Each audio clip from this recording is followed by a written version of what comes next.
जय हिंद, जय बिहार, जय स्टूडेंट्स। आज का वीडियो सभी के लिए है जो चनवारी को किसी कारण से बदनाम करना चाह रहे हैं। कभी बिहार में चनवारी को मिनी कोटा के नाम से जानते थे। आज एक ऐसा माहौल बनाया गया है जिससे लगता है कि चनवारी में पढ़ाना गुनाह है।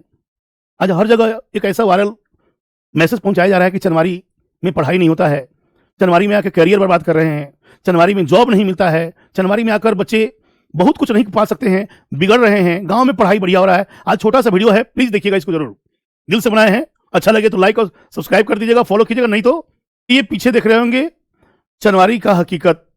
और शुरुआत में जब हम लोग पढ़ाने आए थे उस समय चनवारी ऐसा था। देखिए आप लोग ध्यान से, चनवारी ऐसा था।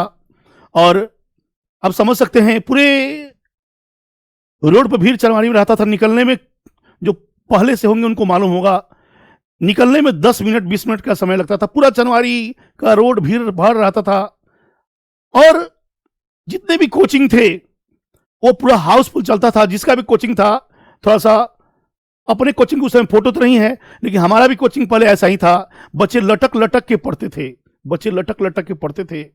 एक ऐसा हकीकत जो शायद एक बदनाम करने से चनवारी हमारा, मोतिहारी चनवारी हमारा बदनाम हो रहा है और शायद इसमें बहुत लोग का दोष भी है। सुनिएगा ध्यान से, बढ़िया से। चनवारी के जब बच्चे निकलते थे बैच छोड़कर तो पूरे चनवारी की गली भर जाती थी, पूरे रोड जाम हो जाता था, बस कार सब फंसा रहता था। और ऐसा था चनवारी हमारा। फिर सुनिएगा ध्यान से आप लोग। और उस समय टीचर और स्टूडेंट का ऐसा रिश्ता था कि अगर टीचर निकलते थे तो स्टूडेंट मोटरसाइकिल कार छोड़कर पैदल साइकिल से उतर जाते थे। और जब तक टीचर नज़र से ओझल नहीं हो जाते थे तब तक साइकिल या मोटरसाइकिल पर चढ़ते नहीं थे। आज क्या हो गया है, निकलते हैं तो कहता प्रणाम सर, मोटरसाइकिल पर ऐसा करते हैं। आज ऐसा माहौल हो गया है। कहीं ना कहीं इसमें दोनों का दोष है। मैं कभी विद्यार्थी को मैं दोष नहीं दे सकता, दोनों का दोष है। मेरा मतलब टीचर लोग का भी और विद्यार्थी का भी। पहले जो टीचर जो थे, बड़े जो थे, छोटों को सम्मान देते थे और छोटे भी उनको बहुत इज्जत देते थे, प्यार देते थे। दोनों में तालमेल था, इज्जत। वो एक दिन सीनियर टीचर थे, ये जूनियर थे, दोनों को इज्जत सम्मान मिलता था। दोनों एक दूसरे के साथ कदम से कदम मिला के चलते थे। छोटे अपने बड़े टीचर को, सीनियर टीचर को पैर छूने में उनको कहीं मनाही नहीं होती थी। देख सकते हैं आप लोग, मनाही नहीं होती थी। और शायद आप कह सकते हैं वह समय एक ऐसा समय था, वो गोल्डन टाइम था, स्वर्णिम काल था उस समय, जहां लोग 6 जिला से बच्चे पढ़ने आते थे। नेपाल से, सिवान से, गोपालगंज से, बेतिया से, बगहा से, हर जगह से बच्चे पढ़ने आते थे। और यहाँ आकर पढ़ना अपने को गौरव की बात समझते थे। यहाँ पढ़ना गौरव किस बात समझते थे, ध्यान दीजिएगा आप लोग। और लगभग 6 जिला से बच्चे पढ़ने आते थे, हर जगह से बच्चे पढ़ने आते थे। ये एक ऐसा समय था जिस समय उसको गोल्डन टाइम माना गया था। उस समय जितने भी टीचर थे पैसा भी कमाए थे, नाम भी कमाए थे, शोहरत भी कमाए थे। हर टीचर जो भी उस समय था, नाम, शोहरत, पैसा सब कुछ कमाया। वो समय गोल्डन था। और धीरे धीरे करते करते समझिएगा स्टेप बाय स्टेप क्या हुआ। और उसके बाद कोरोना आया। और कोरोना जो सबको रोना के लायक बना दिया।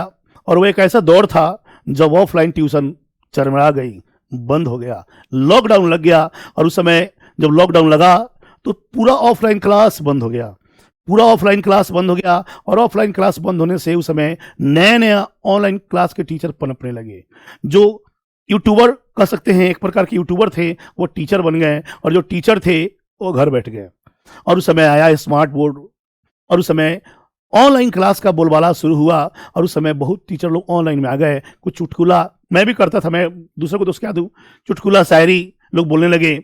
और उसको देखते थे लोग, ओट लिपस्टिक वाला वीडियो बनने लगा। और उसके बाद लोग ऑनलाइन क्लास में अपने को मजबूत होने लगे, लोग देखने लगे उसको। 2 मिनट 1 मिनट का रील बनने लगा, क्लासरूम के वीडियो को रील में डाल दिया गया। और वो समय ऐसा था जब शिक्षा चौपट होने लगा, ऑफलाइन मोड खत्म हो गया। एक व्हाइट बोर्ड पर हम लिखते थे, 2-2 घंटा लिखते थे, बच्चे उबते नहीं थे। आज 10 मिनट 20 मिनट पीडीएफ पढ़ाइएगा तो बच्चे उब जाते हैं। और ऐसा समय आया जिस समय बड़े बड़े टीचर उपज में आए, नाम नहीं कहेंगे, बड़े बड़े टीचर आए, उस कोरोना काल के ही अंदर आए। और उसके बाद धीरे धीरे लाइब्रेरी आने लगा। और लाइब्रेरी जब आया तो पढ़ाई 50% और खत्म हो गया। लाइब्रेरी में बच्चे एडमिशन करा लेते थे, गर्मी का दिन है, एसी चलाने के लिए उसमें जाते थे, एसी में बैठते थे और पढ़ाई भी नहीं करे, पढ़ाई नहीं करते थे। बहुत बच्चे पढ़ाई भी करते थे, बहुत बच्चे टाइम पास करते थे। कोचिंग में नाम लिखवा कर और लाइब्रेरी में पढ़ने लगे और गार्जियन में मना नहीं करते थे। जो परिपक्व थे वो सुधर गए, जो अपरिपक्व थे वो फंसे रह गए। और धीरे धीरे समय आया जब टीचर, बच्चे कम होने लगे ऑफलाइन मोड में, और बच्चे थे भी तो नहीं आते थे। उस समय टीचर लोग आपस में खींचातानी करने लगे, एक दूसरे से मुकामुकी करने लगे, कुश्ती करने लगे। और उस समय एक दौर आया जो गाली का दौर आया, और उसके बाद एक दूसरे पर आरोप प्रत्यारोप लगने लगा। और आज आप देखते भी होंगे, आरोप प्रत्यारोप का दौर शुरू हो चुका है। एक दूसरे, हम अच्छे हैं, तुम बड़े हो, तुम छोटे हो, हम बड़े हैं, हम बड़े हैं, तुम छोटे हो। और इसीलिए शायद आज हमारे आपसी मतभेद के कारण जो गांव में टीचर हैं या कहीं और टीचर हैं या कहीं और हैं, वे लोग चनवारी को हंसने लगे, इंसल्ट करने लगे कि चनवारी में आप कैसे ही होते हैं, सब टीचर खराब नहीं हो सकते हैं, कुछ लोग हो सकते हैं, सब खराब नहीं है। आज चनवारी वही है जहां शिक्षा एजुकेशन का हब था, मिनी कोटा बोला जाता था, सब टीचर वही हैं। लेकिन माहौल बदल गया है। आज बड़े छोटों को और छोटे बड़ों को सम्मान नहीं दे रहे हैं। विद्यार्थी भी जाते हैं एक दूसरे के पास, आरोप प्रत्यारोप कर रहे हैं। हम ओपन खोलना नहीं चाहते हैं, और उसके बाद उनका शिकायत वह करते हैं, और हम और तुम के फेर में बच्चे पड़ गए हैं। और सुने भी होंगे, इसीलिए हम हमेशा बोलते हैं, छोड़ दीजिए इसको, जो नफरत का दीवार है उसको छोड़िए, आपस में एक साथ रहिए।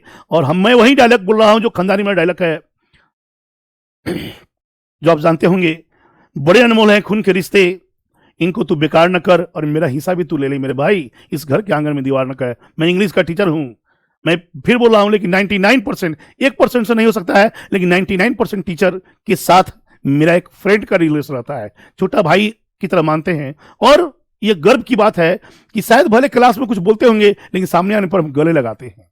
यह ऐसा होना चाहिए। मैं सबको बोल रहा हूं ये बात को। ठीक है, आपके नसीब से कोई बड़ा है, कोई छोटा है, कोई कम कमाया, कोई ज्यादा कमाया, जो है जैसा है बढ़िया है। आपस में एक लड़े नहीं, आपस में एक साथ रहें, और एक साथ रहेंगे तो शायद फिर वो पुनः कोटा बनेगा, और फिर बच्चे यहाँ लौट के आएंगे। शायद ये अब सपना देख रहे हैं, यह हकीकत है, ये सब आप लोग के ऊपर है। हम लोग तो जो करना था, 26 साल मेरा भी काम करते हुए हो गया। आज भी बच्चे हैं, बस यही है कि बच्चे अब आना कम कर दिए हैं, लाइब्रेरी हो, घर पे सोना ज़्यादा शुरू कर दिए हैं। आज पैसा देकर बच्चे पढ़ने कम आते हैं। बच्चे बहुत हैं, बच्चे कम नहीं हैं, लेकिन दौर ऐसा आ गया है, ऑनलाइन का दौर आ गया है। बच्चे मोबाइल में सब कुछ देख लेते हैं, और इसलिए हम हाथ जोड़ के सबसे बोल रहे हैं, प्लीज प्लीज प्लीज आपस में लड़ना बंद कीजिए, आपसी मतभेद को भुला दीजिए, सब कुछ साथ रहिए। और जब साथ रहेंगे तो इस जो विकट परिस्थिति है, और इस विकट परिस्थिति को हम लोग दूर कर देंगे। आपसी एकता को मजबूत बनाइए और लड़िए नहीं, आपस में एक साथ रहिए। और फिर चनवारी में बच्चे जो पलायन कर रहे हैं, बच्चे यहाँ से पलायन कर रहे हैं, वे बच्चे पुनः लौट के मोतिहारी में आ जाए। आज हम लोग से छोटा एक जगह बगल में है, वहाँ बच्चे जा रहे हैं और मोतिहारी को नेग्लेक्ट कर रहे हैं। प्लीज ऐसा कुछ नहीं करें। चलिए इसी के साथ प्लीज जय हिंद, जय बिहार। अच्छा लगे तो इस वीडियो को लाइक, सब्सक्राइब और शेयर कर दीजिएगा। कम से कम लोग का जो बुद्धि है उसको सही हो जाए। प्लीज आपस में लड़िए नहीं, किसी को दंबे आया, किसी को कोई बात नहीं है। आप बड़े हो, हम लोग छोटे हैं, कोई दिक्कत नहीं है। ये सुने भी होंगे, child is the father of man, तो कोई दिक्कत नहीं है। आप बड़े रहो, हम छोटे रहें, हम छोटे हैं, आप बड़े रहो। ऐसा अगर भावना रहेगा ना, आपस में लड़ाई नहीं होगा। चलिए इसी के साथ, अच्छा लगे तो इसको दिल में उतारिएगा, नहीं अच्छा लगे दिमाग में से निकाल लीजिएगा। जय हिंद, जय भारत।